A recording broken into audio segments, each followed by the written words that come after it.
तर नमस्कार मित्रांनो, आबोलीच्या आजच्या भागामध्ये तर प्रेक्षकांनो आजच्या भागामध्ये आपण बघूया.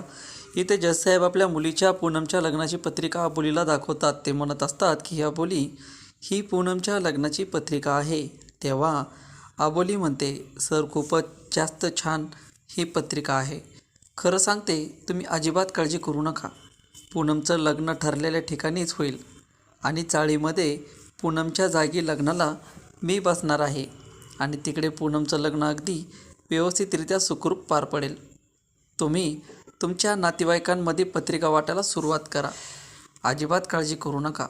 पूनमची जबाबदारी आता ही माझी आहे. त्या सिरियल किलरला या वेळेला आपल्याला पकडायचंच आहे. त्यालासुद्धा कन्फ्यूज करून ठेवायचं की लग्नानंतर कुठं आणि कुठे नाही हे त्याला कळताच कामा नाही. तेव्हा इथे आबोलीने बनवलेला प्लॅन आता वर्क होणारा असतो. सगळेजण तिच्याबरोबर असतात. तर इकडे राघू येते आणि म्हणतच ते, स्वराज मी इथे काय करतोयस? स्वराज राघूला भेटायला त्या ठिकाणी आलेला असतो. तर प्रेक्षकांनो, कितीच राघू ही क्रिश आणि इथे मनवा दोघांवरती संशय घेते. त्या दोघांच्या चारित्र्यावरती शिंतोडे उडवण्याचा काम करते. कसे बोलणे चालू आहे तुमच्या घरामध्ये? किंवा राघू म्हणते त्यांच्या साहेबांच्या मुलींचं लग्न करता येतं चाळीमध्ये, त्याचं बोलणं चालू आहे. तेव्हा इकडे आबोली म्हणते, तसे अजिबात काळजी करू नका. पूनमचं लग्न अगदी व्यवस्थितरित्या इथे पूर्ण होईल. त्याची जबाबदारी आता आपल्या सगळ्यांचीच आहे. तेव्हा इथे आता पूनमचं लग्न चाळीमध्ये आहे हे कळल्यानंतर स्वराज राघूला पत्रिका आणायला सांगतो. तेव्हा इथे पूनमच्या लग्नाची पत्रिका राघू चोरून घेऊन येते. इथे या सिरियल किलरला दाखवण्यासाठी आणि तो स्वराजचे नाव वगैरे बघतो. लग्न कधी आहे, हळद कधी आहे, ती टायमिंग चेक करतो आणि त्यानंतर पुढचा प्लॅन सगळ्यांचा वर्क झालेला असतो. क्रिश, मनवा, खोपोलीचे एकत्र आलेले असतात. आता प्लॅननुसार सगळ्या गोष्टी ठरत असतात.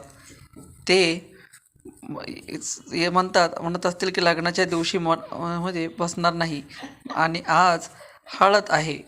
फुलांची हळद अगदी व्यवस्थितरित्या झाली पाहिजे. तू इथे कॉन्स्टेबल यांना बोलव, पण पोलिसांच्या विषयात नाही. तरी ते सामान्य माणसांसारखं, म्हणजे त्यांना वर्दीमध्ये यायला सांगू नकोस.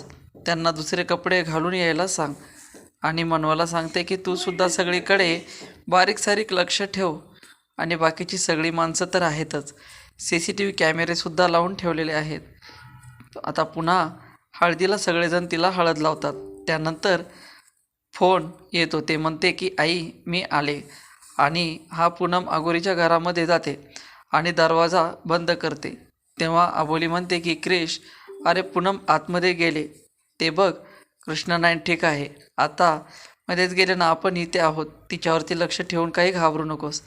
तेव्हा आबोली म्हणते, नाही क्रिश, तरी देखील मला भीती वाटते. तर दरवाजा आपण उघडूया. दरवाजा उघडायला जाते तर आतून कडी लावलेली असते. तरी त्या आबोलीमध्ये, क्रिश दरवाजा तोडून टाक प्लीज. दरवाजातून सुद्धा एक आपल्याला पायामध्ये दरवाजा तोडून टाकतो. दरवाजाचे 2 तुकडे होतात. आतमध्ये आल्यानंतर बघतात तर काय, पूनम गायब झालेली असते. पूनम तिथे नसते. तेव्हा त्या ठिकाणी प्रेक्षकांनो येते ती म्हणजे राघू. तरी ते सगळ्या चालीची चमची राघू तिचं आलेली असते आणि ती तमाशा करायला सुरुवात करते. तसंही म्हणतात असतात की आबोली, माझी पूनम कुठे आहे? माझी मुलगी कुठे आहे? तेव्हा राघू म्हणत असते, अहो तुमची पूनमसुद्धा समृद्धीसारखी गायब झाली. मी तुम्हाला आधीच सांगितलं होतं ना, या आबोलीवरती विश्वास ठेवू नका. समृद्धीची सुद्धा हिने जबाबदारी घेतली होती. तिने तिची जबाबदारी फार नाही पाडली. ती पूनमची जबाबदारी काय पार पाडणार? का तुम्ही तुमच्या मुलीचा जीव धोक्यात घालताय? काय गरज होती का तुम्हाला? मग सगळेजण रडायला लागतात. ते म्हणतात, आबोली कुठे आहे माझी मुलगी? तुझ्यावरती विश्वास ठेवून मी एवढा मोठा निर्णय घेतलेला आहे. तेव्हा आबोली म्हणते, जास्त काळजी करू नका.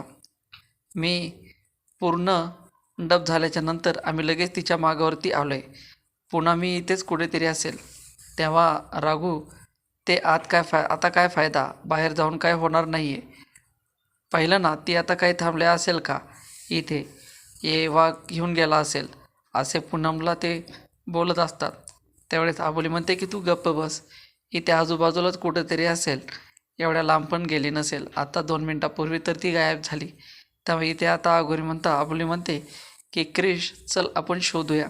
आणि चाळीतले लोकसुद्धा यांना म्हणतात की चला आपण सुद्धा जाऊन आता शोधू घेऊया. इथे कॉन्स्टेबलला सुद्धा त्यांनी कामाला लावलेलं असतं. हवालदारसुद्धा सगळेजण आपापले काम करायला घेतात. सगळेजण कामाला लागतात पूनमला शोधण्यासाठी. त्याच्यानंतर इथे आबोली आणि क्रिश दोघेजण पूनमला आवाज देत असतात. सगळीकडे शोधाशोध सुरू असते आणि म्हणतात की सर आम्ही पूनमला चाळीमध्ये सगळीकडे शोधलं पण कुठेही नाही आहे. त्यामुळे इथे ऋतुराज हे सुद्धा आताची गोष्ट सांगितलेली असते. त्यामुळे इथे सौरभ दादासुद्धा सांगतो. तर साई टेन्शनमध्ये येतात. आपली मुलगीही सापडत नाही आहे ह्या गोष्टीचा त्यांना आता टेन्शन आलेलं असतं. आधीच तिला लग्नाला तयार नव्हते आणि आता लग्न झालेलं असतं तर त्यांची मुलगी गायब झालेली असते. तेव्हा आबोली आता सगळीकडे शोधाशोध घेत असते. पूनमला स्वतः सिरियल किलर तुझ्या मागून येतो आणि तिच्यावरती हल्ला करायला सुरुवात करतो. तेव्हा इकडे राघू आता आजूबाजूला सगळीकडे नजर ठेवून असते. पण काय करते कोण काय असते. त्याच्यानंतर आबोलीला माणसाच्या हातातून दांडू घेते आणि त्याला मारते. ती म्हणत असते की सिरियल किलर सापडलास ना तू, मुलींना नवदुर्ग किडनॅप करतोस आणि त्यांना मारून टाकतोस. हे सगळं करून तुला काय मिळतं सांग ना, काय मिळतं. तेव्हा तुला आबोली त्या माणसाला मारता पूनम त्या ठिकाणी येते आणि पुन्हा म्हणते आबोली ताई अगं असं करू नकोस, तो सिरियल किलर नाही आहे. तो मला भेटायला इथं आलेला आहे. त्याचं प्रेम आहे ताई माझ्यावरती. माझं लग्न ठरले म्हणून तो इथे मला भेटायला आला. त्या सगळ्यांमध्ये त्याची काही चुकी नाही आहे. त्याला वाटलं दुसरं कोणीतरी आहे म्हणून तर तुझ्यावरती हल्ला करायला आला. तेव्हा आबोली म्हणते पण तू तर मला आधी सांगायला हवं होतंस, नाही तर तुझ्या वडिलांना सांगायला हवं होतं. आम्ही किती घाबरलो. आम्हाला असं वाटलं की तो सिरियल किलर इथे आला हे काय. आबोली आणि त्यांना सुद्धा घेऊन आलेली असते. तेव्हा जास्त म्हणतात की आबोली तुझे खूप खूप उपकार, तू माझ्या मुलीला वाचवलंस त्या माणसाच्या तावडीतून. ते म्हणते की नाही सर मी एवढंच काही केलं नाही आहे. तुम्ही एक काम करता का, पूनमला तुमच्याशी थोडं बोलायचं आहे, तुम्ही बोलून घ्या. तेव्हा पूनम पुन्हा म्हणते की बाबा मी तुमच्यापासून एक गोष्ट लपवून ठेवली आणि मला तुम्हाला सांगायचं. तेव्हा पूनम सांगते की माझं लग्न ठरलं आहे पण तिला ते लग्न मान्य नाही, कारण तिचं एका दुसऱ्या मुलावरती प्रेम आहे आणि तिला नीलबरोबरच लग्न करायचं असतं. पण इथे बापाची मर्जी राग तर आता तिने त्या लग्नाला होकार दिलेला असतो. पण नंतर तो मुलगा येतो आणि तिला तिच्या प्रेमाची जाणीव करून देतो. त्यामुळे इथे आबोली म्हणत असते की सर तुम्ही तुमच्या मुलीच्या प्रेमाचा विचार करा, तिच्या सुखाचा विचार करा. आणि नील खरंच खूप चांगला मुलगा आहे. माझं त्याच्या कुटुंबाबरोबर बोलणं झाले आहे. त्याचे कुटुंबही चांगले आहे. मी आत्ताच बोलले त्याच्याबरोबर. तेव्हा तुम्ही तुमच्या मुलीसाठी हा निर्णय घेतला तर बरं होईल.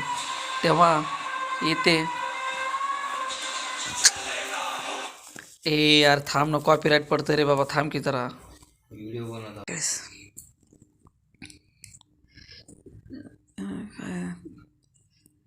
तिच्या सुखात तरी नील खरंच खूप चांगला मुलगा आहे.